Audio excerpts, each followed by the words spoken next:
Did you miss your deadline to renew your Medicaid coverage? You can still send your completed annual review form to Healthy Connections Medicaid. You may be assigned to another health plan, but you can ask to come back to First Choice within 60 days of renewed Medicaid eligibility. It's your family. It's your choice. First Choice is the right choice. Renew and choose us. Visit selecthealthofsc.com/renew to learn more. No brakes. No brakes. No fear. No fear. The official British Speedway podcast. Welcome along. I'm Ian Brannan. I know you've been asking yourself this question. What was the problem with the airfence at Sheffield on Monday night? Well, want to know more? A full explanation on the way in just a few moments. It was a meeting, though, that saw Sheffield climb to the top of the Premiership table. Apart from the delay with the airfence, it was a meeting full of thrills and spills. Oh! Big crash on the back for Stark. At the back, and he's up and running back to his bike. That is unbelievable. Goodness. We've also got reaction from the match between Wolves and Peterborough. Another of the big questions in British Speedway this week is what's happening at Swindon? Well, we'll try and bring you up to date, at least with the news as far as we know, with Lee Kilby, former co-promoter at Swindon Robins and still very much firmly in touch with what's happening down at the Abbey Stadium. So that's on the way in a little while.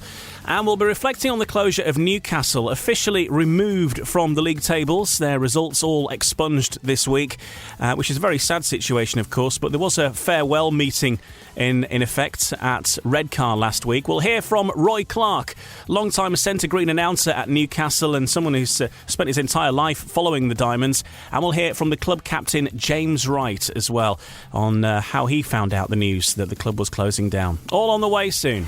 No brakes. No fear. The official British Speedway podcast. Lots to get through, focusing on the Championship a little later, and we'll get into all of the fixtures that are coming up in that league over the next 7 days. A relatively quiet week fixture-wise, really, across British Speedway this week, but still plenty of talking points.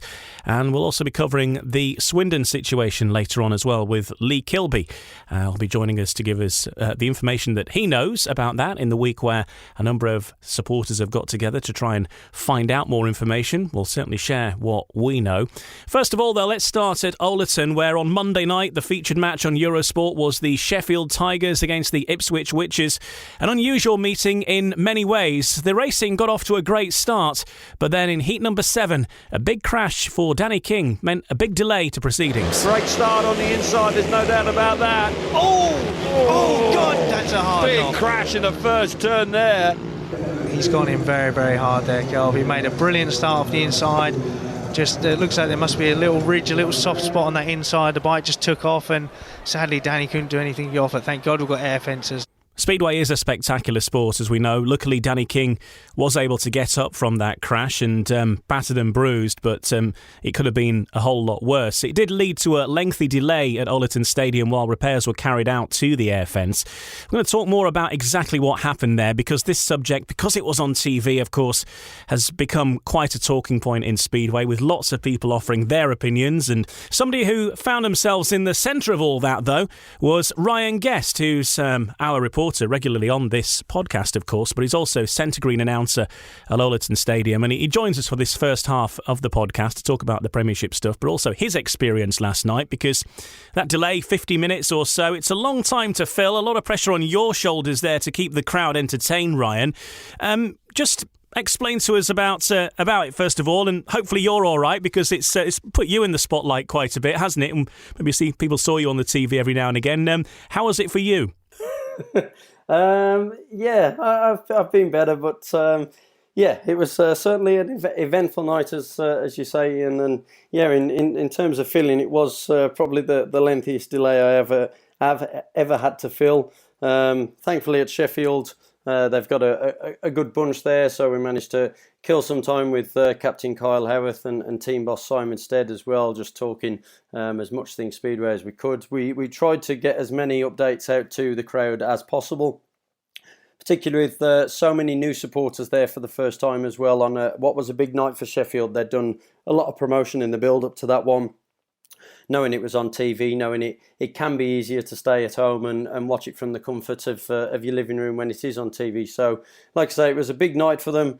And yeah, it's certainly got people talking anyway with everything that did go on. Explain what the situation with the air fence was, because we were watching on TV of lots of people standing around and trying to get this air fence to be repaired. It was a particular part of the section, wasn't it? Because it was on the gate that allows the tractors in and out and stuff like that. So just explain what the situation was, because people are going, well, why is it taking so long to change an air fence panel?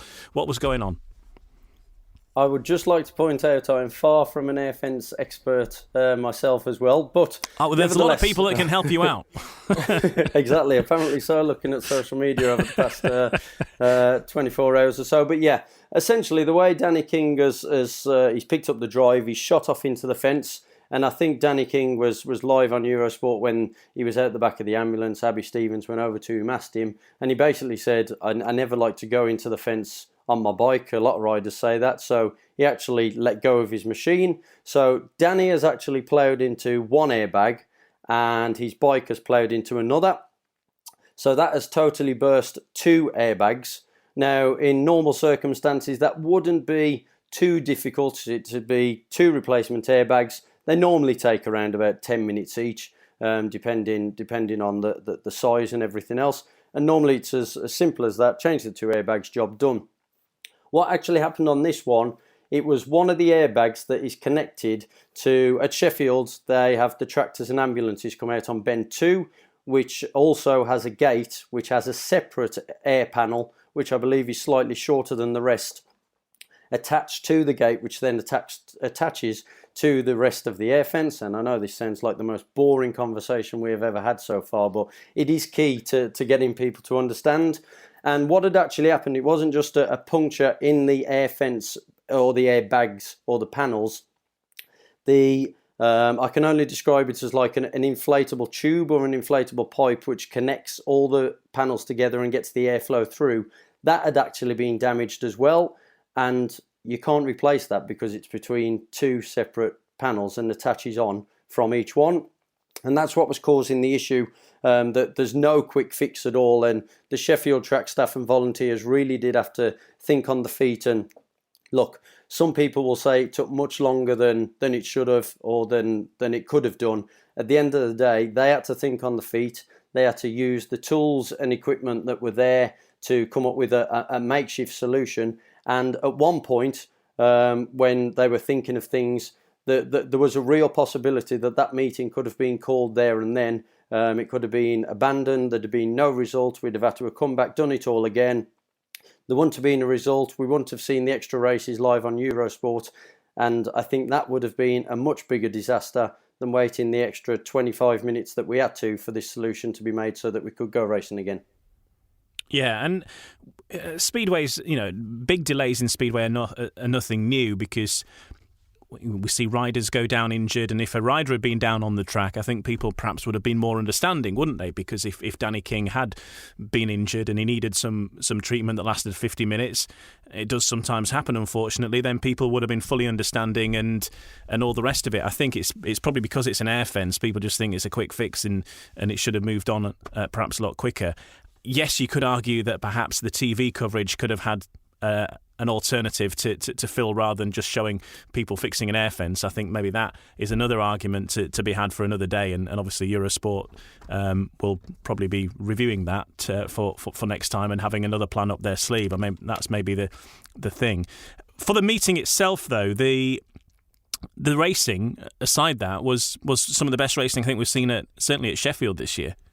Yeah, I was going to say, if you've got that live package recorded and you take out that near hour of delays, watch everything else. What an absolutely fantastic meeting it was as well. And it's easy to get caught up in this whole airfence and delay debate in the aftermath of what's been what you've seen, especially if you were watching live on Eurosport. But like you say, if you take everything else into consideration, it was a cracking advert. We had some really close racing. There was drama as well. And look, no one likes seeing crashes. Everyone hates crashes because at the time when they happen, they're shocking, they're appalling. you obviously never know the extent to what the rider's injuries are, or if he's hurt or anything like that. On Eurosport, on telly, for newbies, it attracts them even more, and I know that sounds almost sick to say. Excuse me. But yeah, it adds to the drama, it adds to the suspense, and we saw Conor Mountain in Heat 2, Danny King Heat 7, Paul Stark in that Heat 14 in spectacular fashion as well. And like I say, it was a close contest as well, which kept everyone gripped on that side of it. And like I say, just look at some of the racing. Kyle Howarth had a great battle with Paul Stark in Heat 3. Then Kyle Howarth almost held off Jason Doyle until he passed him on the line in Heat 5.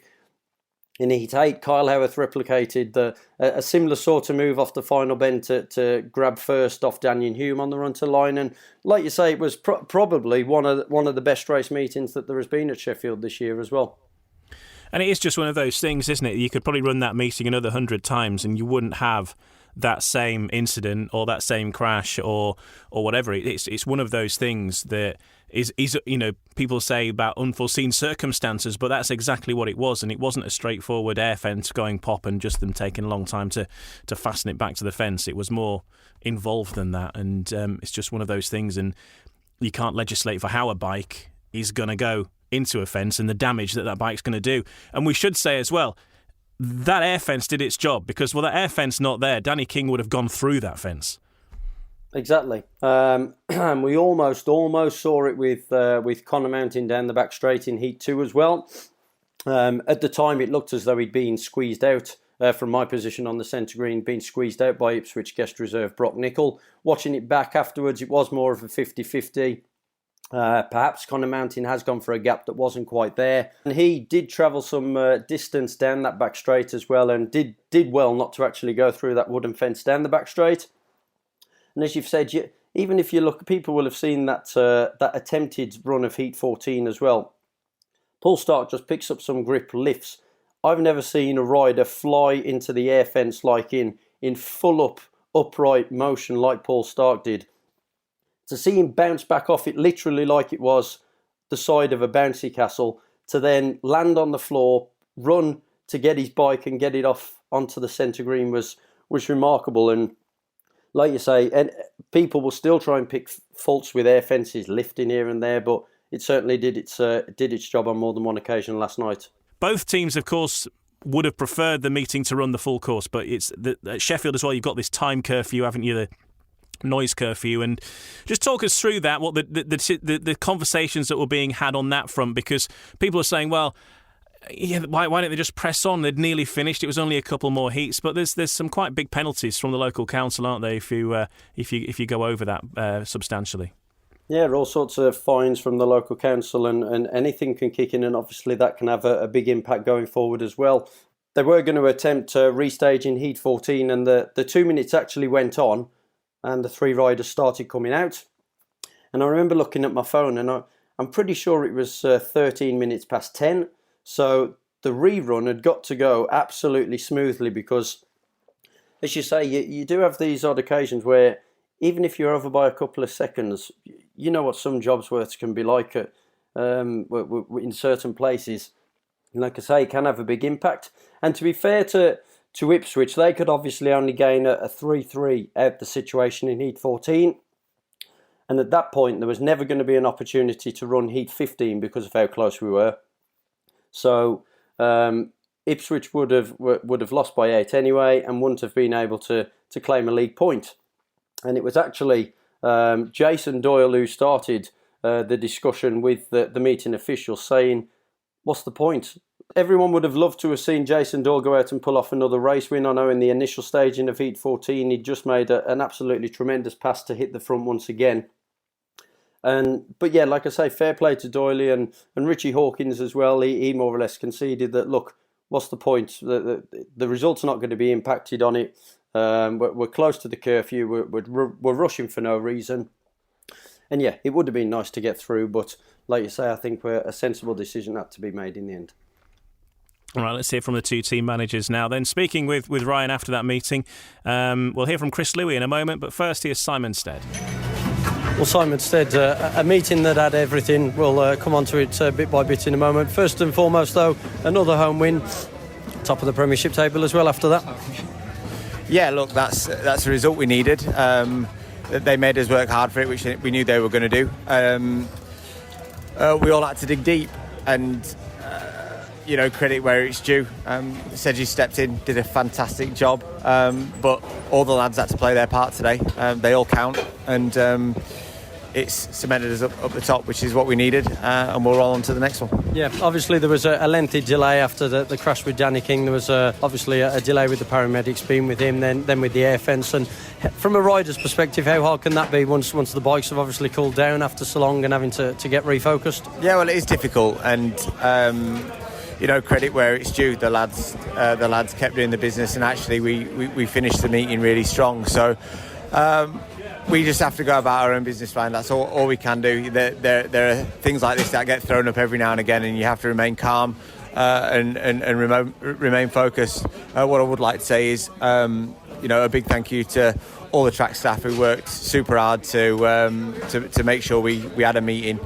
Because without their hard work, then we would have had to call it a day at that point. So they worked really hard. Yes, it was frustrating. Yes, it was a delay. But the fact that we managed to still see 13 heats of Speedway was a good thing. Yeah, it was indeed. Obviously, with the news about Jake Allen, obviously only came in not so long back and suffered that broken wrist. So looking like it's going to be a spell on the sidelines for him now. Yeah, unfortunately, we've stayed in contact with Jake, and a broken skateboard is never a nice injury. It's a tough one to heal, and it's really a waiting game to see as and when he will feel fit again. So we wish him all the very best for a speedy recovery. Definitely. Next up for your boys, an away trip to Bellevue. Obviously they're unbeaten at the National Speedway Stadium, and a terrific War of the Roses clash that's going to be. Yeah, they're a fantastic looking outfit. So there is another opportunity for us to get some more points on the board, but we know it's going to be incredibly difficult. They ride their track very, very well, but it's somewhere where all our boys like and ride well, so we have to go in there confident, like we have done, and try and continue our good form. And just very finally, obviously unbeaten in the league here at Alderton. You've only got one meeting here next month in July as well, so I'm guessing that's frustrating. But on the other side of the coin, a really busy August into September, and if you could continue that run here going into the playoffs, that could just be what the club needs. Yeah, that is a little bit frustrating, but I think what you've got to look at is the meetings will start coming thick and fast when we need to be at our very best. So the fact that we're going to be in full swing later on in the season, I don't think is a bad thing. We'll deal with the frustrations in July, but everybody's in the same boat. There's lots going on, Speedway Nations, etc., etc. So there's lots going on in July. So it's not like the boys won't be riding. I'm not worried about that. So it'll just be nice to get all those bits out of the way and refocus, ready for the end of the season. Well, Chris Louis, a meeting that had a bit of everything here at Sheffield tonight. It was a bizarre one. Yeah, it was a shame really, because all the hold-ups obviously spoilt the meeting a little bit, but it was what we expected. It was a tough one. Obviously we in the end I think we sort of missed when we lost Danny, so that didn't help us, but with IRR, there was no point in pushing him if he wasn't 100% happy. A lot of things sort of went against, I wouldn't say us, but the meeting in general, really, which is a shame. Yeah, looking at Jason Doyle, absolutely fantastic. Winning his 4 rides, he was winning the rerun of Heat 14 as a tax sub, and obviously that would have given you the opportunity to potentially get something in Heat 15 as well.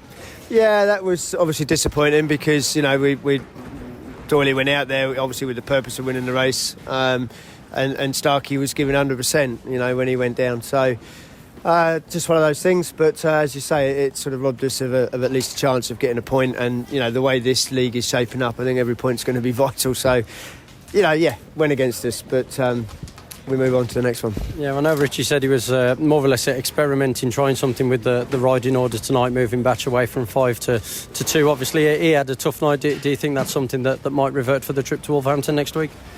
I don't know. That's the gaffer's job, not mine. So he does what he wants. Very possibly. Obviously it's been a reasonably successful formula so far. So but we haven't discussed that yet. Yeah, a quick word on last Thursday as well. Obviously, we're one race away from a home defeat to Peterborough, but the last heat, Heroes do it again, forced the super heat and came out on top in that one as well. Yeah, I mean that's what the team's been about all year is battling to the end, and when it gets tough, they get going. So in that respect, very happy. I think the fact that we needed to do what we did in the last three heats against a three-man Peterborough side at the bottom of the table was a bit disappointing, really. So that was the action at Oleton then, and of course winner went top, and that leaves Sheffield currently top of the pile in the Premiership at the moment. Elsewhere though, of course, Peterborough trying to make up ground on the rest of the pack. They've had a good time of it recently and starting to get somewhere, but a trip to Monmore, never an easy place to go, and so it proved to be last night, Ryan. Yeah, it was always going to be tough. Obviously, Scott Nichols out through injury. Michael Palmtoft also on the sidelines following a big crash at Poole whilst on championship duty last week. And to be fair, when Wolverhampton are in form at Monmore Green, they probably are the most difficult side to beat around their home circuit. And so it proved again. I think Peterborough to reach the points total that they did with what they'd actually got. I think Peter Adams more or less said the same. It was a good effort by the Panthers. Nevertheless, whilst Wolves could never take anything for granted, I think they deep down probably did expect to get a fairly comfortable win. And so it proved following the updates from the Centre Green at Oleton on Monday. Yeah, absolutely. And we can hear from a few of those involved in that meeting at Monmore. We can hear from Peter Adams, Sam Masters and Rob Lyon, who was speaking to Eurosport. Yeah, I thought Peterborough did well with what they got. They were still in with a chance of a point with a couple of races to go. So that was a creditable effort from them, but we had a bit too much for them at the end of the day. Led by Sam Masters again, Pete, a fabulous four-ride paid maximum, and he showed some real skill in the team riding with Steve Worrell in Heat 10. Yeah, unusually when making those electric starts today, had to do a lot of his work from the back, but no, it was a faultless performance from him, and he's in great form at the minute. Let's hope it continues. Sam Masters, as Monday evenings go, that was a nice evening for yourself. Yeah, it was awesome. I didn't make any starts personally, but I didn't need to. I was doing some good first corners, and riding with Stevie's always nice and easy. So happy with the result. I'm happy for Leon as well. He had an awesome meeting, and you can see that the progression's starting with them and him and Drew. So I think future's bright. Rob Lyon, tough night at the office for the Panthers. Yeah, we always knew it would be, to be fair. I mean, coming with RR and a guest is not ideal. But, we were beaten by the better team on the night. I mean, it was difficult track. I mean, it's slick, and the inside was where you had to be, as everyone saw. But fair play to Wolves. They were the better team on the night, and, we have no complaints. So it leaves things very tight at the bottom of the Premiership table. There's no action on Thursday in the Premiership, so the next meetings will be on Monday, and all six sides are in action for the first time, I think, this season, everybody racing together. And what a meeting, though, at the East of England Arena, Peterborough versus Kings Lynn. That has always got an extra element to it, that one, of course, with the close proximity of that bit of a local derby. But, of course, Peterborough win that, and they'll go above their local neighbours. Yeah, and like you say, whoever does win, whether it be Peterborough or Kings Lynn, it's going to be a massive win in some ways, because it will leave their opponents, their rivals, more or less well adrift. I know we're only just coming up to the halfway stage of the Premiership programme, but when you look at the current standings, it really would leave one team well adrift, depending how that result goes at the East of England Arena on Monday night. I know Kings Lynn have already been there earlier in the season and won 48-42 in the Premiership League Cup. Peterborough that night, though, I think they had Michael Palmtoft withdrawn through concussion. And obviously, we don't know if he's going to be fit at the time of recording or not after his heavy crash on championship duty last week. But like you say, it really is a massive meeting down at the wrong end of the Premiership table, if you like. Yeah, and certainly for Peterborough, they've had that run of form, I suppose, and certainly at home, and they've had a superheat and so on involved as well, but they're still getting the points. And for them to have that win over Kings Lynn, it sort of gives them a shout, doesn't it? That sort of chance for them to salvage something from this. I know that it's a bit of a push, but keeps them in the hunt there. And of course, you don't go bad overnight. They've only made one team change. They were champions last season. This is an experienced side who maybe just starting to find their feet now. Yeah, perhaps. I think before the trip to Wolverhampton on Monday night, I think they'd taken something from each of their previous 3 Premiership fixtures, which shows they were on the up. I know, speaking to Scott Nichols at the rained-off Panthers fixture at Monmouth Green at the beginning of the month as well, he was basically saying, look, it was mainly down to engines. There's been a few problems with, not problems with engine tuners as such, but with certain rider preferences, trying to get things exactly right, exactly how they want them. That's what he put it down to at the East of England Arena in particular. And like you say, that did seem to be on its way up until things went a bit Pete Tong at Ipswich last Thursday in the latter stages of that clash with Ipswich. And similarly, we're talking about Kings Lynn or Peterborough closing the gap on 4th, which is Bellevue.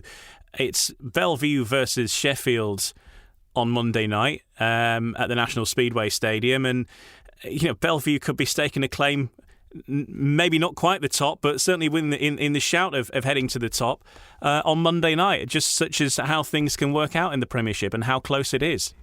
Exactly, and what another thrilling fixture. I never. Obviously, being so young, Ian, you know how I am, but I never realised the War of the Roses rivalry, as they call it up there. Oh yes, it's mega. It's mega. I mean, I grew up as a Bradford fan, and it was intense.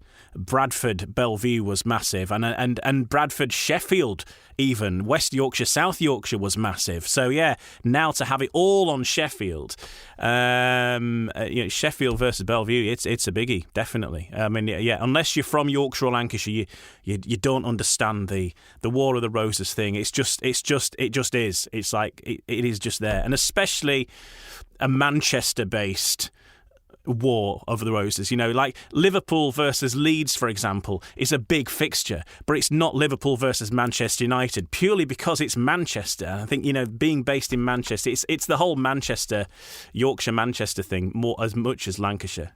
Like I say, I never realised it until you experience it. And I remember the first clash between the two teams at Ollerton last season, and being on the mic, the atmosphere was something else. You could tell.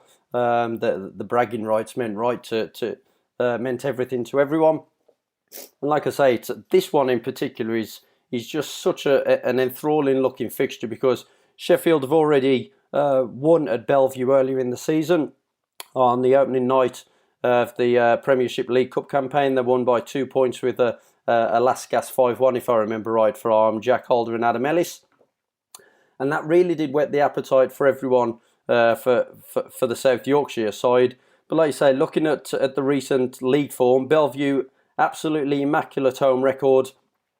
They've won, I think it's 4 out of 4 in the Premiership, and obviously Matty Zagar's played a big part in that, but he's moved to number 1. He didn't enjoy the best of meetings in his first meeting back in that number 1 race jacket at Wolverhampton last Monday. Around the National Speedway Stadium, though, he's been more or less unstoppable in recent weeks, so we're going to see some great battles with him involved, I'm sure. And when you look at Sheffield, sitting top of the pile going into Monday's fixtures, they got a couple of meetings in hand. They've only failed to claim league points in 1 of their 8 Premiership fixtures so far, so without a doubt, that's the pick of the 3 on Monday night. The other fixture on the Monday, then, because all 6 teams in action, Wolves, Ipswich. Wolves always this side that start off fairly slowly, but a bit like an express train, they get the steam up and they're always there or thereabouts by the end of the season, and Peter Adams knows that this is a marathon, not a sprint. And Ipswich this season, of course, whilst they lost against Sheffield, they've been one of the standout sides so far, not least thanks to Jason Doyle, and it's going to be a good matchup that when they meet. And don't forget the Witches have already won in the Black Country as well earlier this season. They won 48-42 back in May. OK, Wolverhampton, it was a big blow for them. They were without Ryan Douglas on that occasion. And Thomas Jorgensen came in as a guest. Didn't have a good night at all after having a stunning week for Kingsley in the week previous. But that's how guest booking sometimes work. But fair play to Ipswich on that occasion. A big, rare away win at Monmouth Green. They don't normally enjoy too much success there. This time around, though, it's going to be a third consecutive Monday home fixture for Wolves, and obviously, being based in the Black Country myself, get to speak to their riders quite a bit, and I know some of their boys felt, particularly the new signing Steve Worrell and Drew Kemp over the winter, and Leon Flint, obviously at reserve, coming back from injury. Those three in particular felt a consecutive run of meetings was what they needed, and we have seen their scores getting better and better the more meetings that have gone on at Monmore. Just looking at the Wolves reserves in Kemp and Flint, I think they scored 8 between them Monday night against Peterborough as well. So a step in the right direction for them, and it certainly helped Wolves' tally as well. And the other incentive for Wolves is a win over the Witches would see them leapfrog them in the league table as well. So I know we've said it about the other two, but three really intriguing Premiership fixtures on Monday night to come. And something else worth mentioning that's happening at the weekend, it's the first round of the Speedway European Championships, the SEC, or the SEC, depending on how you refer to it. It's happening at Ribnick, and Adam Ellis takes his place in this alongside Dan Bewley, representing Great Britain. But it's a great lineup, and we had Adam as a guest last week on this podcast, so listen to last week's episode if you haven't already, and you can hear Adam talking about that. He's put a lot of effort in, and it's going to be interesting to see how he goes, isn't it, against some of Europe's finest. Yeah, Adam's actually one of the first ever riders I worked with when I got involved in Speedway back in 2015. He signed for Birmingham when they came back in the National League in that year. So I literally have seen Adam rise from the very bottom, more or less, to where he is now. And he's a really nice guy, really down to earth. Fantastic, talented Speedway rider as well, and like you say, to watch him, I think he got in the Great Britain squad when they got silver at Bellevue, when Alan Rossiter was team manager. To see him involved in that squad there was great. To see him progress to be British champion last year was unbelievable. And as he told you on last week's podcast, this was his next goal, to qualify for the Speedway European Championships. It's the next step up. And like you say, in some ways, he's got nothing to lose. I don't think there's going to be too much pressure on him when you look at some of his competition. And sometimes, just sometimes, that's when you see the best of Adam. Yeah, and he's obviously making some big investments in his machinery as well. And I think Monday night at Ollerton, when he was out front, you could see that his bikes were quick, because he was pulling away, wasn't he, quite handsomely over the opposition, which, of course, Premiership level as well. He was really stretching his legs there. Yeah, he's got an absolutely fantastic setup this year. Since he joined Sheffield, he's had Johnny Bailey in his corner as well, and also Trevor Stead, the father of Simon as well. So obviously those two were with Steady himself around Ollerton for years, so that's why he looks so quick around Ollerton. But yeah, wherever he's gone, he hasn't had too many disastrous meetings since the Premiership League got up and running.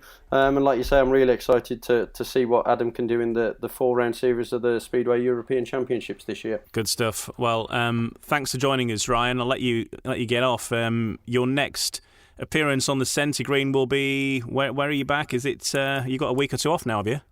Birmingham versus Glasgow, Wednesday, July the 6th, and then Thursday, July the 14th, Sheffield, Peterborough. Okay, take it easy. Thanks, Ryan, for joining us. In the next part of No Breaks, No Fear, we're going to get an update on what's happening at Swindon. There's been a lot of chat about what's happening or not at the Abbey Stadium.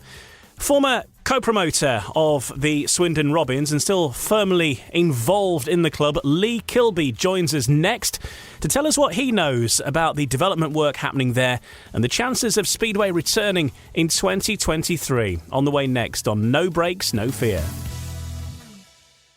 It's easy to build credit with a Chime-secured credit builder Visa credit card. Use it everywhere Visa credit cards are accepted. To apply, just open a Chime checking account with a qualifying direct deposit. There's no annual fee or credit check required. Get started at chime.com/build. The Chime Credit Builder Visa credit card is issued by Stride Bank N.A. member FDIC. Chime checking account and 200 qualifying direct deposit required to apply. Out-of-network ATM withdrawal fees may apply. Call 1-844-244-6363 for details. On-time payment history may have a positive impact on your credit score. Late payment may negatively impact your credit score. Results may vary. No brakes, no fear. The official British Speedway podcast. Welcome back to No Brakes, No Fear, the official British Speedway podcast. I'm Ian Brannan. Still to come, we're going to hear from James Wright, formerly of the Newcastle Diamonds, on the news last week that the club he was captain of was going to disappear. We'll hear about how he heard the news and what next for him.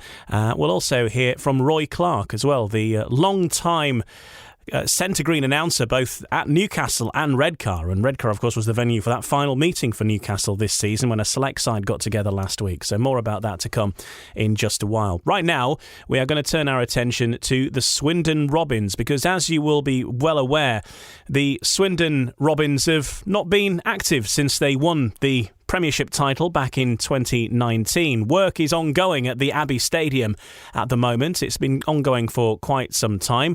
The company that own the stadium, Gaming International, have been fairly quiet recently about the plans for the future and whether Swindon Robins will be making the much anticipated return back to their home in 2023. Well, we're joined right now on No Brakes, No Fear, indeed for the rest of this podcast, by Lee Kilby, who many people will know, son of the great Bob Kilby, legendary Swindon Speedway rider, but he himself, Lee, has been a co-promoter in 2019 and commercial director in 2017. And I'm pleased to say Lee joins us now. Hiya, Lee. I mean, I think you've done all the roles in that, and also on BSN. I think you've done commentary and presenting and everything apart from riding the bike. Hello, Ian. How you doing? I'm not sure that's going to come. I've been waiting for that call for 45 years and it's never done. Of course, we were, as far as the championship's concerned, we were supposed to be in Plymouth tonight, the two of us, but of course that was rained off. The big rain shower heading for Plymouth on the Tuesday evening, which would have wiped that meeting out. But we will be together tomorrow at Poole, but we'll come to that in a moment. First of all, let's talk about Swindon Robins, though, because there's been a gathering, shall we say? I want to call it. It was not really a protest, was it? It was a gathering outside of the Abbey Stadium to sort of raise awareness, I suppose, with the fans who are concerned about the future of Swindon Robins. This has been rumbling on for quite some time. I know we've spoken to Roscoe about it, and he always gives us a very short answer. But from your point of view, where are we at with the Swindon Robins? This work is ongoing at the Abbey Stadium at the moment. It's been going on for quite some time. Initially, Swindon were going to be back by now. That's obviously been pushed back. And the last we heard was going to be a hope for next year. So as someone who's firmly well-connected and well-invested in the Swindon team, just tell us where we're at, where we're up to, what your understanding of it is, and maybe the journey and the conversations that you've had so far. Yeah, it's one of those situations where obviously Terry Russell is still, the owner of Swindon Speedway, and then we've got Steve Park, who's the club director, and then there's myself. Well, there's Alan Rossiter, who currently is the promoter. I'm in an official capacity, not connected with the club at the moment, because obviously I stepped out of Swindon when they weren't running to step into Eastbourne and work for them. Sadly, that didn't go according to plan. But from a Swindon perspective, so I still am part of the fabric of the club. I still talk to Terry and Steve Park and Roscoe all the time, and obviously a connection to the fans. So it's a situation where Terry is the contact for Swindon Speedway. He talks to Gaming International, and he's the main person that does that. So myself and Alan, we don't have any direct conversation with Gaming International, who own the stadium. But as far as we're concerned, we are still being told that 2023 is a possibility. The stadium will be done in 2022. But the thing from mine and Alan's angle is, yes, that's terrific and brilliant. And there has been, for anybody that doesn't know, the back straight stand has gone now. The old stand, that's disappeared. The main grandstand is still there. The back straight, as was, will become the home straight, and a new stand will go up. Now, all the groundwork has been done. The land has been levelled. The old pits are gone. The old changing rooms are gone. The turnstile sections, they're all gone. So work has been going on at the stadium. The groundwork for the back straight, which will be the home straight, is done. So now the only thing that appears to be behind schedule is the building of the new grandstand. So that's up to date in terms of what we know has been happening. Now, like you mentioned, I don't think it was a protest. I don't think it could be classed as a protest, but a group of supporters have got together, Save Our Abbey Stadium, and they basically just want to know what's going on. I've spoken to a couple of them that are involved in it, and they said, look, all we want to know is, are we coming back next year? What is the situation? Is the grandstand going to be built? Because that's behind schedule. When will that be finished? And I think they just wanted to show a real unity and a level of support that they're still there waiting for their stadium. Yes, it's very quiet. Yes, we haven't had Speedway for a few years now, but they're still there and they want the Speedway to come back. And I think that's what the other night was about. And there was a good crowd as far as I've seen some photographs online, and it looked like it was a really good, peaceful gathering of Swindon supporters that just wanted to make the statement that we're still here. We'd like to know what's going on. We are ready to come back when the club's coming back. And that was ultimately what the other night was about. And you know what? I'm glad. I'm kind of glad they did it, because it's good to know that they're still there. It's good to know there's a group of supporters there that are ready for us to come back. And obviously there was 50 to 100 quoted, but we know there's more than that. I know there's a lot more than that. And we're just playing the waiting game at the moment to know whether the stadium, when it will be finished, because we have to start making plans. If we are going back into Speedway, the BSB, they need to know, the BSB need to know that we're coming back. We have to start thinking about sponsorship, riders. So it's not just a case of, brilliant, we're coming back, click the fingers and away we go. There's a lot more to it than that. So again, I think that's a long-winded way of me saying that at the moment there is no new news to what has been gone out recently. But we are working, Terry's talking to Gaming International, and as soon as he has an update, he will let us know. So it's frustrating, and I get the fans' frustration, because, we feel it exactly the same, me and Roscoe, 100%. We've lived and breathed Swindon Speedway all our lives. Obviously Alan's worn more hats than I have, but between us, we cover every single base, and we're as passionate about that as we are anything else, away from our family in life. And not having the Speedway, not having Swindon Speedway, it does cut deep, the fact that it's not there and I can't go and support Swindon, because even though I was commercial manager, I was promoting them, we won the league, I'm still a fan at heart, and to not have the Robins to cheer on is really difficult and is a hard thing for us. So yeah, that's kind of up to date with where Swindon is at. We are chomping at the bit to come back. Terry has made it publicly known that if he steps aside at any point in the near future, he would love to offer the club to me and Alan. Me and Alan are very interested in that proposition, and we'd love to think that will come through at some point in the future. And of course, a great personal connection for you as well. You're not just a fan. Your dad is one of the great legends of the Swindon side as well. So obviously it goes much deeper than just. Everybody has a connection with their favourite Speedway club, and when their club's not in existence anymore, obviously it's a huge wrench and a big part of your life that's missing. But for you, many people have grown up around Speedway, but for you are firmly immersed in it. Yeah, Dad, rightly so, is remembered for being a legend there, and he was. A lot of people will say he's the best Speedway rider to come from Swindon, which I think he is. And he's remembered and thought very fondly of, and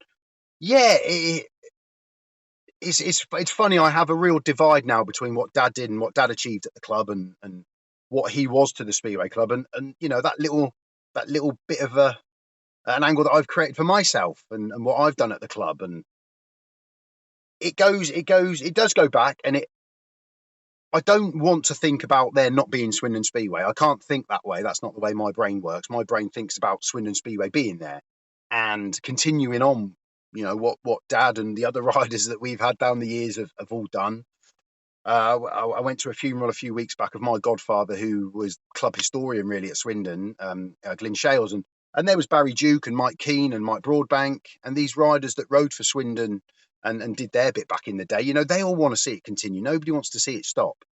So but I see the supporters as well, and Facebook is a great platform to keep people together. And I see it with the Swindon supporters. You've got older supporters there that, and I won't name anybody, but there's people that since the club has ceased to race at this period of time, they've lost members of their family, they've lost wives, they've lost husbands, and the Speedway is their connection to, this community and family of people that has been with them all their lives. And at the moment, they don't have that.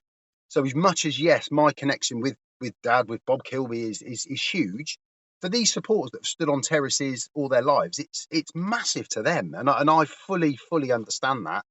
And I've been called out a little bit of late. I don't mind saying it. A few people have called me out for not doing more, and almost accusing me of not doing anything. And again, I know Alan's had that as well.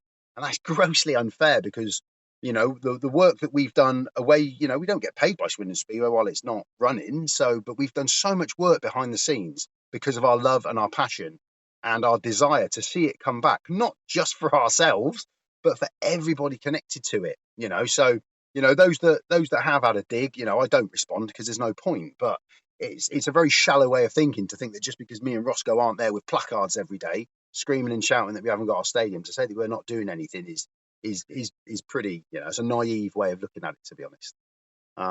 So yeah, it's a passion, it's a love. I adore the place, and I don't want to see it. I don't want to see it go. And we're doing everything we can do to keep fans updated with what's happening with it. Really, I suppose you can see where fans' concerns lie, though, when you don't have to look too far. Coventry, of course, being a big example. Reading. And recently, we're hearing stories now of redevelopment at Peterborough. It can be very hard for clubs to make a comeback. I suppose with Swindon, this redevelopment work has been going on. The track still seems to be there. They've had every opportunity to dig the track up if they wanted to, and they haven't. So that's still in situ, isn't it? Because it's not the same track that the Greyhounds use. If they were going to redevelop it, could have been tarmacked over quite easily, and then they could have said, well, we'll relay the track later. But as it stands, the facilities, apart from, for the pits and all those facilities, but the actual track remains intact, and it would be ready to go fairly quickly, I think, I did a track walk two weeks back. I was up there. I went and saw Pete, the stadium manager, and spent some time with him. And I did a track walk, and it wouldn't take very much work to get the track raceable tomorrow. It was in such a good condition. The guys there, Josh, that looks after the Greyhound track, have been grading the Speedway track for us, so it looks in terrific nick. So again, I get the concerns of the supporters because of Gaming International and because of other stadiums that have been and gone, and we feel that as well. Of course we do. We're not directly talking to them, like I say. Terry is. So we get their concerns because we feel it, because there's a history there, but I can only go on what I'm told, and I can only go on what the information is passed over to me, and that is that things are happening. The stadium is things have happened, work has been undertaken, and we're being told that the grandstand will go up. Yes, it's behind schedule, but we're being told it will go up. So I will always err on the side of positivity because that's my nature. I will always have a glass half full because that's how I am, and that's where I'm at the moment. And I know that Alan feels the same. But just flicking back to we get that the supporters want to be spoken to, and they'd like to hear from Gaming International, and it wouldn't take much for Gaming International just to put a statement out to say where they're out and timelines of their works, because this is an important project to a lot of people. And it's an exciting project for the town of Swindon. It's not just about Speedway. Swindon has had Speedway since 1949. It's had some of the best riders in the world represent them. Barry Briggs, Lee Adams, Jason Doyle are three that jump to mind because they're the three that have really, topped the world stage while they've been racing for us. But, Jimmy Nielsen, Brian Carger, they got on rostrums. So we've had some incredible speed riders, and it means a lot to the town, the Swindon Advertiser, BBC Wiltshire. They're all brilliant with us. We get so much publicity in the town. And we know that at the moment we've got the backing of the ice hockey, the backing of Swindon Town, the Wildcats and Swindon Town to get us back, because they want to see us back as well, because the more top line sports we have in the town, the better it is for everybody. So the support is there, the backing is there, and like I say, I will always err on the side of positivity because that's my nature. But I get where people are concerned. I do, yeah. Well, we hope that things do work out positively, of course, and that we see Swindon back because, of course, there's always threats over. And many clubs, have got some sort of threat over them at the time being, and it would be good to see one of the great names coming back into Speedway, and we hope that next year, there'll be a few of them potentially coming back in. So that's certainly the hope, and fingers crossed for that. Yeah, it's been brilliant to see what Oxford have done and the way that Oxford have come back in, and they've come back in all guns a-blazing, and it's brilliant down there. And there's no reason at all why, you look at the work that's going on at Workington. I know it's only a track at this moment in time, but it's a track. Things are happening there. So, yeah, let's hope. Let's hope that everything goes to plan, and not just Swindon, but we see a couple of other sides return as well, and things get stable for those clubs that have got a couple of question marks hanging over them. OK, Lee Kilby is going to be staying with us in the next part of No Breaks, No Fear as we have a look back and ahead to the upcoming fixtures in the Championship. But I hope you found that informative of what is happening at Swindon as far as we know. And of course, yes, there are still a few question marks there, but hopefully you take something from Lee's enthusiasm and optimism that things will yet return to the Abbey Stadium. In the next part, though, we're going to talk a little bit about Newcastle, who on the flip side have left the British Speedway leagues, at least for the time being. All their results have been removed. There was a special meeting last week at Redcar, though, which featured a Diamonds Select team. We'll hear from the Newcastle captain, James Wright, and also the long-time centre green announcer, Roy Clarke, in the next part of No Breaks, No Fear. No Breaks, No Fear. The official British Speedway podcast. Welcome back. In this section, focusing firmly on the Championship, and we'll look back on the recent meetings and ahead to what's coming up over the next week or so in a few minutes with my guest in this part of the podcast, Lee Kilby.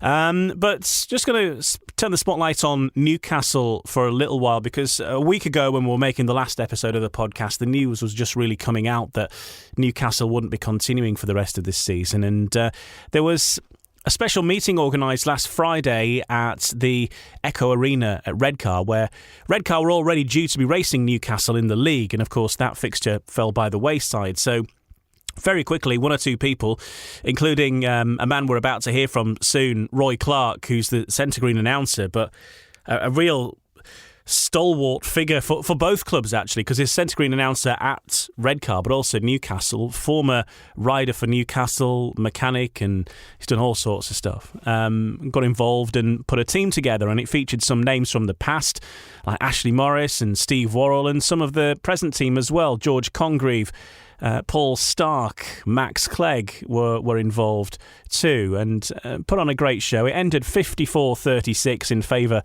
of the Redcar Bears, and you might not be overly surprised to hear that. But, a nice way for fans of Newcastle perhaps to say goodbye, at least for this season, to Newcastle, and we hope it's not the last we see of that iconic race jacket. Ryan Nassau has been catching up with a couple of those involved. In a moment we'll hear from James Wright, the Newcastle captain up until the club's closure last week. But first, let's hear from Roy Clarke and his thoughts on the situation with Newcastle and how this special meeting came about. As everybody knows, I went to my first Speedway meeting in Newcastle in 1961 in a carry cot, and I've missed maybe a handful of meetings the whole of my life, and to think this is the last meeting that Newcastle, the Diamonds, has ever raced is heartbreaking.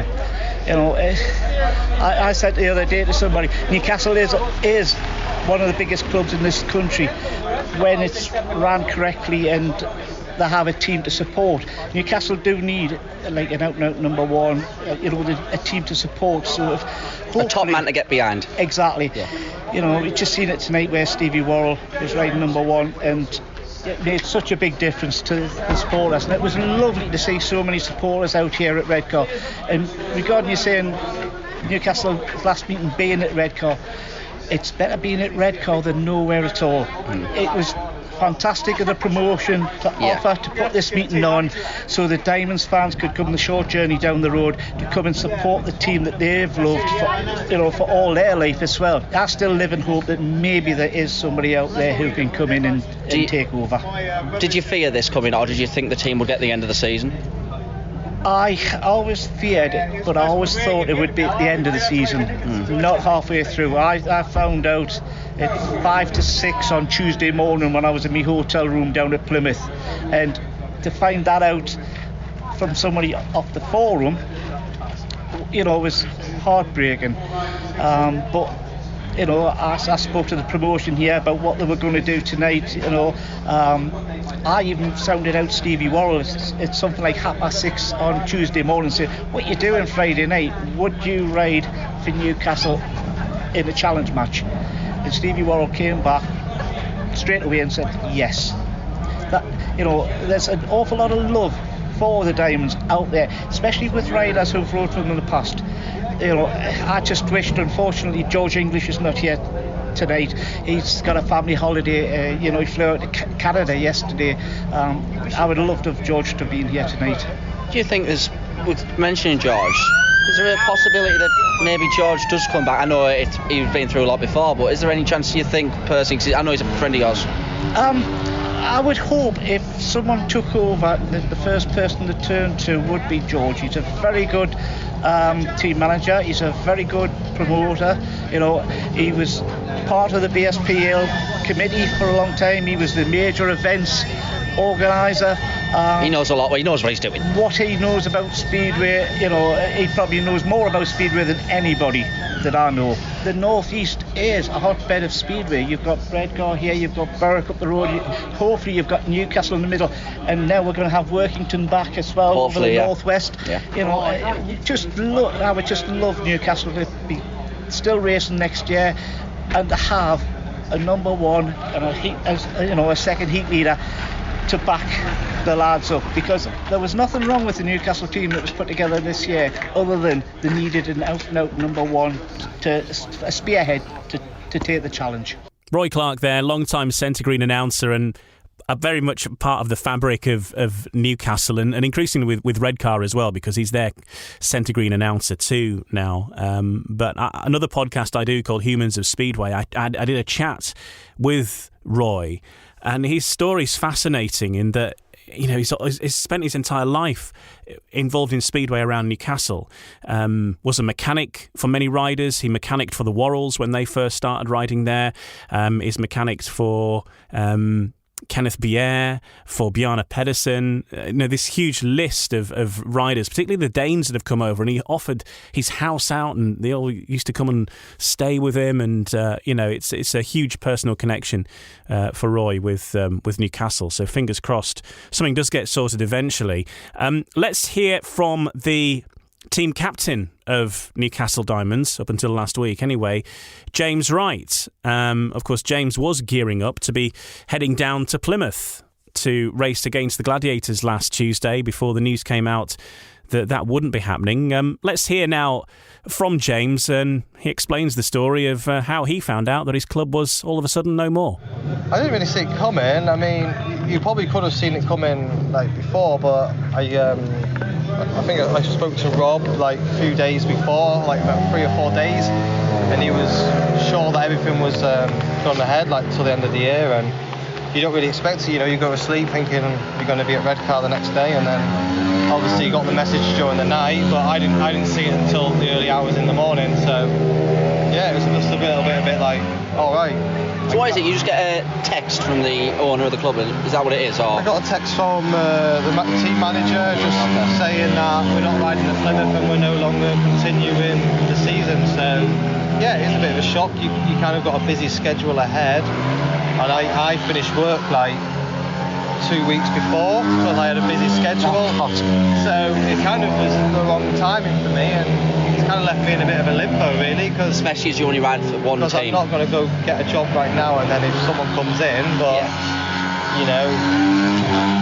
I'll be hanging around for a few weeks, but if nothing comes along, I've got to look after me and my family, and Has there been anything that's come on the pipeline early Not doors? at the minute, no. It's obviously all the teams know what's happened and they know the riders are available, but I mean, Speedway can change. Like me talking now, anything can happen tomorrow, and riders, God forbid, get injured or something happens. It can just change the dynamic of the team, and that's so. Yeah, at the minute it looks a bit bleak, but things could change by the end of the week. Yeah. What about the fans? Because I know Newcastle or the Diamonds have struggled for fans at home meetings, but there is a hardcore who were there every week. What do you think? Have you got any words for them? I feel so disappointed for them. I mean, they're probably one of the best supported fans out there, because since I came there, I've never known anything like it. Like, they're so supportive to the riders and they want to help out as much as they can. Yeah. I mean, I've picked up so much sponsorship being at Newcastle. I couldn't believe how much passion they've got and everything, and they're really nice people, and I've made a lot of friends only being there in the short time, and I really hope someone maybe comes in and takes it on for next year, but we know 100% it ain't running this year, so just no one knows what's going to happen. And I think the problem is with the climate at the minute, like, everything's up in the air, just in general life. So yeah, I can't really say any more than that. I just feel really disappointed for them, and especially that they didn't get a chance to come to the last home meeting thinking it would be the last one. So, but it's a good thing that Redcar have done this. At least we've managed to get another run out. People and who could make it. A good travelling support as well. And I think the meeting was a really good meeting. It was just the scoreline doesn't reflect that, but I think every race there was good racing, especially that Heat 15 was unbelievable. And then really. 13 with Kerr coming and him in Stark at the fence, that was unbelievable. Yeah, I mean, I think from every race I watched, it was good racing. I mean, there was a few good races myself in, and I think the scoreline doesn't reflect how the meeting went really. But I think we give it our all. Everyone could see we were trying, but it wasn't enough to take the win. Let's say, we hope and pray, they come to the tapes next year.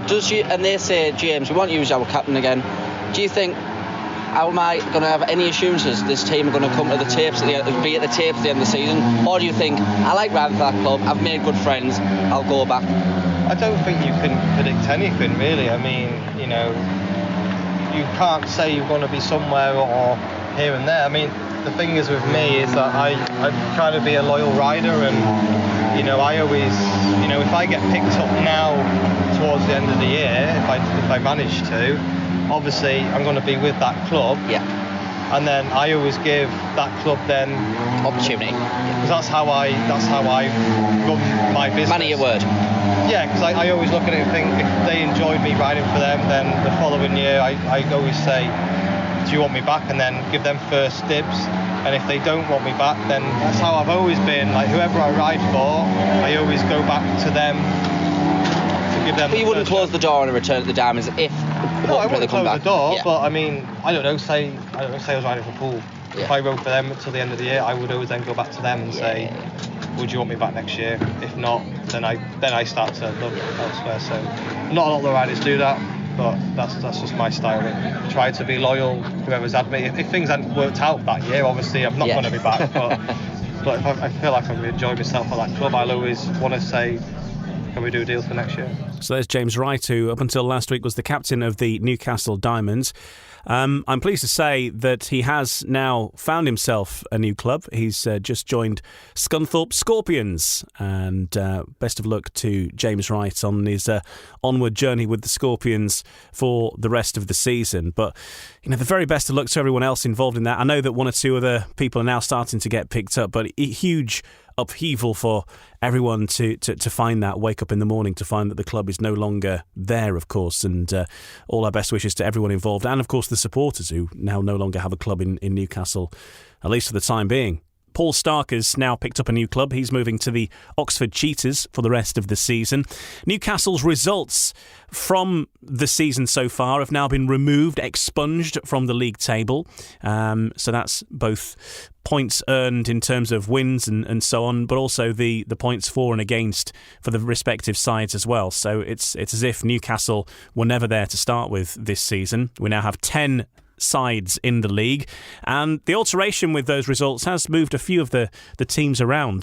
Plymouth Gladiators now climbing into third place in the Championship, and they're not too far behind Glasgow Tigers, just 2 points behind as it stands on equal amounts of matches ridden as well. Leicester remain top. It means that Poole Pirates drop down to fourth place as it stands. Berwick Bandits are bottom. The Birmingham Brummies lifting themselves off. Lee Kilby is with us. Lee, well, the both of us have been watching quite a lot of Championship action this season, working for the British Speedway Network on BSN, the live streams. Plymouth Gladiators, I think, have been the surprise, and especially at home, they've been so strong. They've got some very experienced riders in their lineup, but they're winning at home and not getting embarrassed away. It seems to be a winning formula. They've almost done a little bit of what Peterborough did last year. You know, nobody really fancied Peterborough to do what they did last year, and it's similar with Plymouth. But they've recruited. Their side is strong. You know, they've got a couple of hitters in that side that, you know, Ben Barker is one example that's exceeding expectation, and that's what you need. If you can have a couple of riders in your side that exceed expectation and score, you know, that's what it does. And like you say, the league has mixed up a little bit because of that. You know, Berwick now find themselves bottom. Yes, they've got four or five meetings in hand on the sides above them, which, you know, they can take some points from and creep up the table. Berwick will, even though they're bottom, they won't be too worried. They'll see themselves getting up near where Edinburgh are, I would think, and Scunthorpe, and pushing for those last couple of spots in the playoffs. But yeah, it's sad to see Newcastle go. It is a really difficult time for a lot of clubs out there. I think we could sense it a little bit when we were there with BSN. You could feel that it wasn't 100% right, and something was potentially going to give, and sadly it did. And we do hope that, you know, they can sort that situation out, very much like Eastbourne, and find new owners and backers, and that brings them back into the league. But it has made the league very interesting, and it's going to get very, very tight from second or third down, I think. And sticking with Plymouth, of course, they were away at Poole last Wednesday, and of course the surprise there was that Plymouth were running away with it. They had quite a lead over the Poole Pirates, and then there was that incident that many people will have seen, which featured Richard Lawson and Michael Palm-Toft clashing, and Michael Palm-Toft ended up crashing out, and he was withdrawn from the meeting and hasn't ridden since for either of his clubs, so best wishes to Michael Palm-Toft. But losing Tofty at that point, that changed the whole dynamic, didn't it? And from then on, Poole were getting back into it. I mean, Plymouth put up a good fight and held it to a draw, 45-all in the end. But without losing Tofty there, you know, that could have been a surprise away win for Plymouth at Poole. Yeah, and again, it did. It caused huge debate, that crash. I saw that in quite a few different platforms and forums. And it was, a tough move. There didn't appear to be any contact, but sometimes there doesn't necessarily have to be contact for a rider to have to divert his course. So it was 6 of one, half a dozen of the other, and I think both sides, regardless of what the referee did in that instant, would have been unhappy. But I think it did. I think it tipped the balance back towards Poole with Tofty not being available because he's cracking rider Tofty. But again, it's a result that many people probably wouldn't have seen, even though they would have liked to have taken a win from it, and they were on the cards to do so. I think a draw for Plymouth away at Poole is not a result many saw. But again, I think you can put Carl Howarth's incredible guesting skills again down to that one, because he picked up, I think it was paid 17, and that's an incredible guest booking for him. But the league is very much like that. That's one of those results that, you know, we've seen a few of those already, where they're results that you didn't necessarily think that you were going to see, and that just shows that the league, the top part of that league especially, you know, any result can happen, and that was one of them, really. It was a big day Wednesday, actually, because Oxford were racing against Glasgow at the Oxford Stadium on Sandy Lane, and that came down to a last heat decider, 46-44 in favour of the Cheetahs. And what a victory that is for Oxford and their quest for the playoffs as well. Of course, they've strengthened with Aaron Summers, who had another terrific performance for them on his home debut.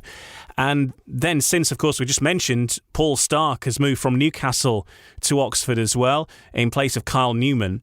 And so really, you see Oxford here keeping the pressure up.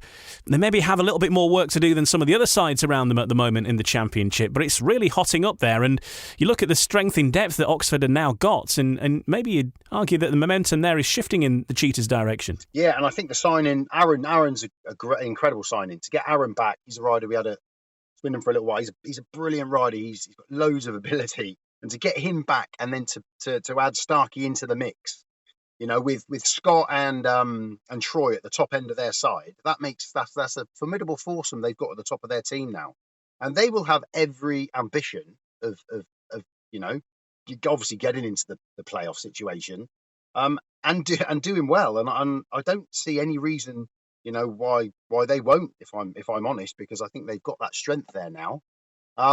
But again, we've seen, for them to beat Glasgow, it was a terrific meeting by all accounts. People were saying it was the best one they'd seen down there since their return, which is great to hear. You can't beat going into the last couple of heats with the result nice and close from a fan's perspective and a commercial angle. Always got that hat on. It's great, and they thoroughly deserved the win by all accounts. And Starkey had a big off for Ipswich away at Sheffield. I think it looked slightly worse than it was, because of the distance he travelled through the air. But he'll be a great addition to their team. And Oxford, I don't think anybody's ever really ruled them out of making that playoff picture, which I think they will. But the more they strengthen, the more they've got the ability to do a bit more than that, I think. Birmingham now find themselves not at the bottom of the Championship. Berwick Bandits currently occupying the bottom slot at the moment. That said, Berwick have got, currently 5 matches in hand, so that could turn round. But that said, Birmingham have pulled out some decent results recently. A bit of mixed fortunes, though, beating Redcar 50 points to 40. And then at the weekend, they were hammered at home to Leicester 62-28. And we can hear from Lawrence Rogers after that defeat. Lawrence, obviously a really tough night. We've seen several teams come in this season and be heavily beaten, and it was a bad night all round, really. Bad night, all right, yeah. Certainly track wasn't to anybody's liking, I don't think, at the beginning. They do a lot of track work to it to make it raceable in the end, because there was a lot of problems on the top end there for people, but all credit that they pulled it back round. But it was a tough night for us. A couple of the positives, obviously Tom Brennan battling away, but the Heat 14 ride by James Pearson, unbelievable. That he sat there all that time waiting for another ride. Out he goes and wins one, which shows what the quality the boys got for the future. Been a tough time for several of the riders, and obviously Klaus Vissing tonight had a real tough one. Very tough one, mate. Missing Ash as well, who always rides Leicester well. RR didn't really cover for us there. Sedgey had a good goal from there, but we weren't strong enough, were we? Just give us a quick update on Ash, who obviously called away this afternoon. Yeah, it's okay now. His daughter's out of hospital, so we send all our best wishes to Ash and little Ruby. That's good news. On the positive, Lawrence, a couple of good home wins in the last few weeks. Got some momentum building at Perry Bar. That's the important thing now. It's very much important, to us, because with the problems we've had in the past, we've bounced back there with a great win against Plymouth and then a superb one against Redcar. We're just going to build on that now.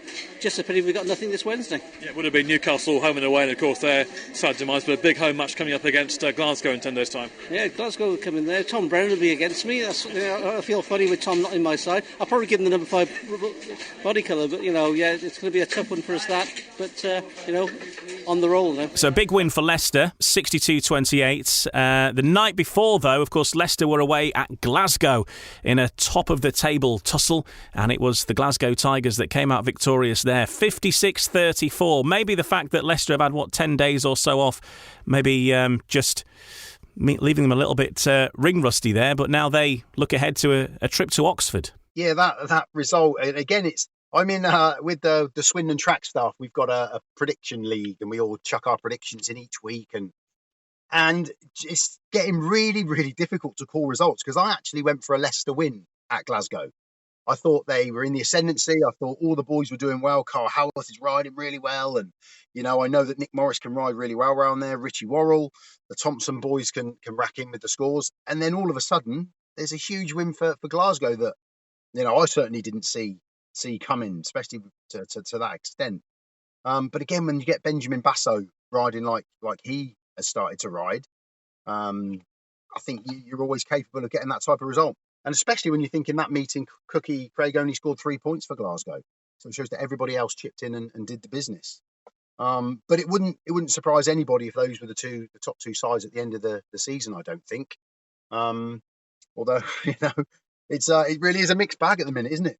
It certainly is. Yeah, there's a lot to ride for at the top, at the bottom and in the middle as well. And looking ahead to the fixtures coming up this week, then Oxford taking on Leicester, as we just mentioned, and we can get a look ahead to that with the Leicester boss, Stuart Dixon. Yeah, I'm looking forward to going for a couple of reasons. One, I've never been, and two, as you say, we're looking to get something there. They have strengthened up. Aaron Summers, obviously, I was lucky enough to see him at Glasgow a week past on Friday. He was in excellent form. He certainly strengthened them. And it's going to be tough, but yeah, it's our last counting away league match. We've obviously got summer trophies still to come, but we need to be trying to get something there. We know it'll be difficult, but it would be nice if we can add to our away points tally, which would give the other teams, something, a higher points tally for them to try and achieve. But at the same time, we've still got Berwick and Edinburgh still to come here, which are really more important. I think we need to keep the back door closed, and I've said it before, but that's more important. But yes, it would be nice to add to points tally on Wednesday night. Confirmation that you're using Jason again, who rides every time you use Jason, he rides well for you. Yeah, he's a likeable young lad, and we booked Jason.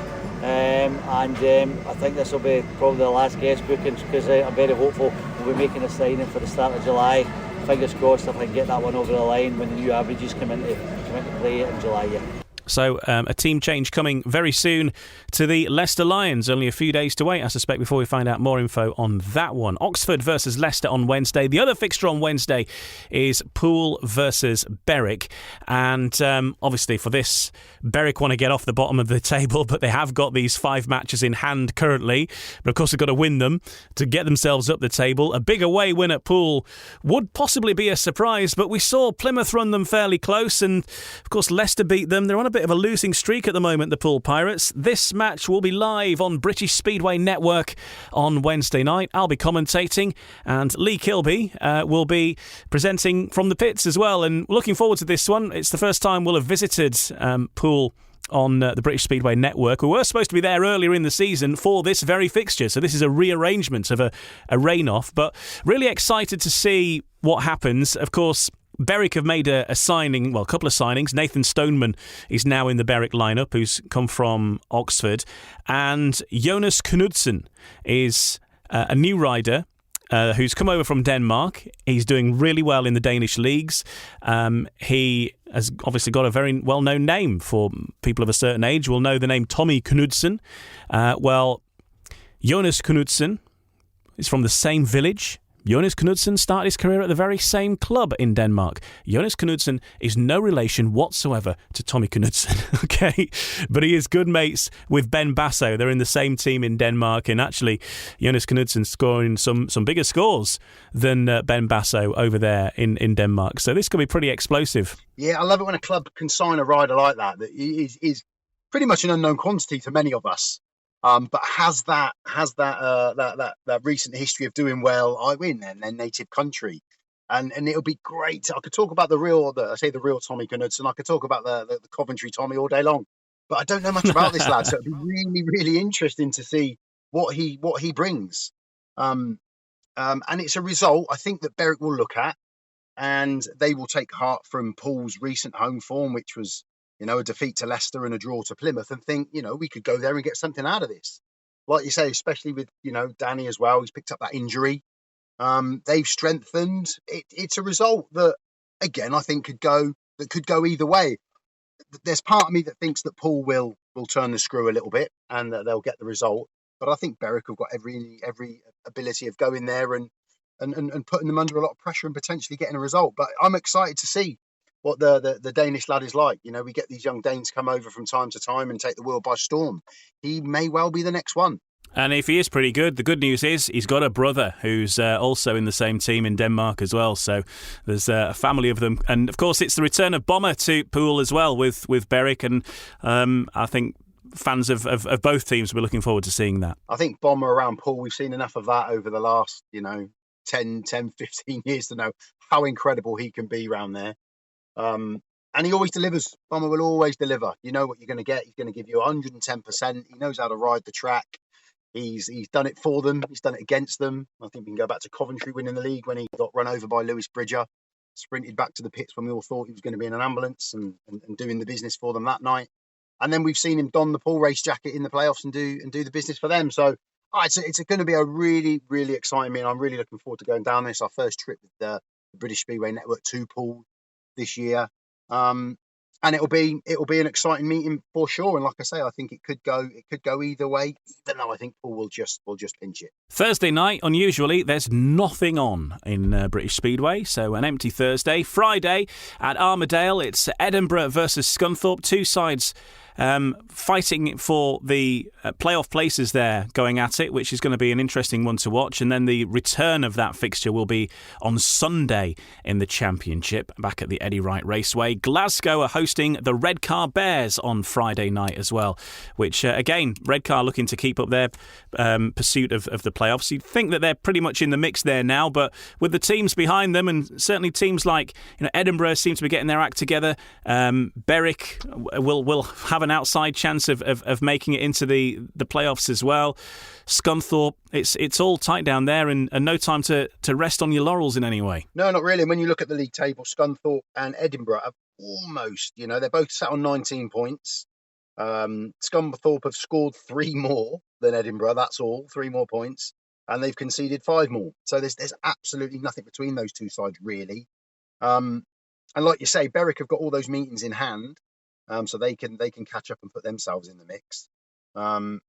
It's a really interesting league this year. It's a really interesting league. Oxford have raced more than the others, so they're playing catch up, but they've made the signings that might enable them to do that. And it's really only Birmingham that are potentially out of it, but they've shown some form again of late, and they could get themselves in the mix there as well. Justin Sedgman's been fantastic for them since he signed.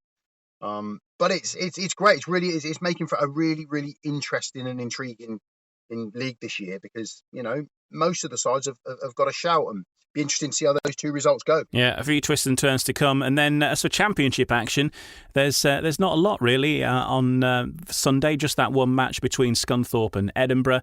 And then, of course, the next Championship action will be on Wednesday, because Plymouth Centurions are action in the National League on Tuesday. Wednesday, it's the Brummies versus the Glasgow Tigers, and the Oxford Cheetahs versus the Plymouth Gladiators. And we'll have more about those next week here on No Breaks, No Fear, where we'll also be previewing round 3 of the Premiership Pairs, which is taking place at Kings Lynn next Thursday, the 7th of July. Round 3, halfway through that, and Kings Lynn the venue. So we'll be speaking, hopefully, to Josh Pickering, fingers crossed, next week on No Breaks, No Fear. Terms and conditions apply. Things can change at short notice in Speedway, as we well know.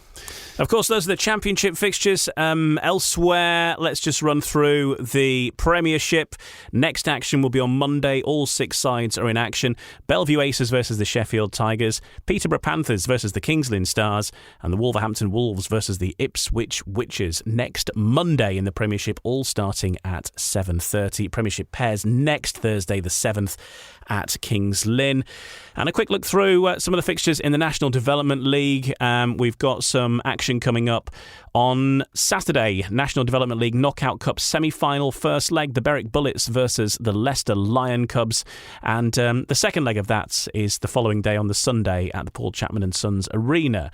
And more British Youth Championship action as well on Sunday, with action at Redcar and then Scunthorpe. And then on Tuesday, the National Development League, we've got Plymouth Centurions against the Mildenhall Fen Tigers. And that takes you through the next week in British Speedway. Have a lovely week wherever you're heading for your Speedway. And we'll be back with you in a week from now, Wednesday morning, for your next episode of No Breaks, No Fear. As I say, we'll be reviewing all of that action, previewing what's coming up, including looking ahead to the next round of the Premiership Pairs next Thursday. Join us for that. And my thanks to Lee Kilby. Thanks for joining us. We'll see you trackside with the British Speedway Network, I'm sure, but also all the best with everything to do with Swindon as well. Thanks for having us on, Ian. It's been nice to join you. I'm looking forward to Poole against Berwick. That'll be a crack of a meeting, and hopefully, we can get some positive news for everybody concerning Swindon over the next the next couple of weeks, and we can look forward and there's some positive news for everybody. So yeah, thanks for having us on. Always a great podcast. Good to speak to you. Take care. We'll speak soon on the next episode of No Brakes, No Fear. No Brakes, No Fear. The official British Speedway podcast. Sports Social Podcast Network.